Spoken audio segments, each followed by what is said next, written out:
नमस्कार, स्वागत है आपका निशानेबाज पर। आपके साथ मैं हूं मानसी तिवारी। आज यानी 1 अप्रैल 2026 से नया वित्तीय वर्ष शुरू हो गया है और इसके साथ ही देश भर के साथ साथ छत्तीसगढ़ में भी कई बड़े बदलाव लागू हुए हैं। इन बदलावों का सीधा असर आपकी जेब, आपके सफर, आपके घर के खर्च और रोजमर्रा की जिंदगी पर पड़ने वाला है। कहीं राहत है तो कहीं खर्च बढ़ा है। आइए जानते हैं इस खास रिपोर्ट में क्या क्या बदला है। 1 अप्रैल से देश में नया इनकम टैक्स सिस्टम लागू हो गया है। पुराने सिस्टम की जगह अब टैक्स ईयर लागू किया गया है, जिससे टैक्स प्रक्रिया को और आसान बनाने की कोशिश की गई है। अब 1 अप्रैल 2026 से 31 मार्च 2027 तक की अवधि को ही टैक्स वर्ष माना जाएगा। साथ ही ITR फाइल करने की आखिरी तारीख भी बढ़ाकर 31 अगस्त कर दी गई है। अब हाईवे पर सफर करना महंगा हो गया है। टोल टैक्स की दरों में बढ़ोतरी कर दी गई है। इतना ही नहीं, अब देश भर के टोल प्लाजा पर कैश भुगतान पूरी तरह बंद कर दिया गया है। अब आपको फास्टैग या UPI के जरिए ही टोल देना होगा।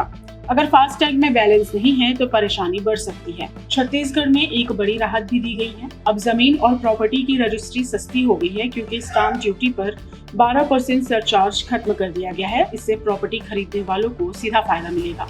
राज्य में अब राशन दुकानों से 3 महीने का चावल एक साथ मिलेगा। अप्रैल, मई और जून का राशन एक साथ देने का फैसला लिया गया है, ताकि वितरण में आने वाली समस्याओं को दूर किया जा सके। नई आबकारी नीति के तहत अब शराब प्लास्टिक बोतलों में बेची जाएगी। वहीं कई ब्रांड्स के दाम बढ़ गए हैं। खासकर बियर और मिड रेंज शराब महंगी हो गई है। इसका असर आम उपभोक्ताओं पर पड़ेगा।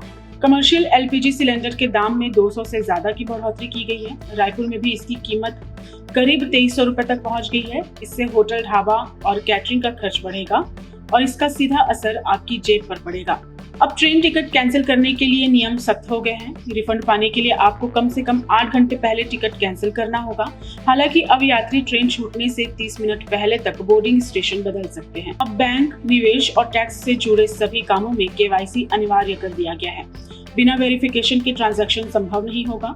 यह कदम फर्जी खातों और टैक्स चोरी पर रोक लगाने के लिए उठाया गया है। नए नियम के अनुसार अब कर्मचारियों की बेसिक सैलरी कुल CTC का कम से कम 50% होना जरूरी है।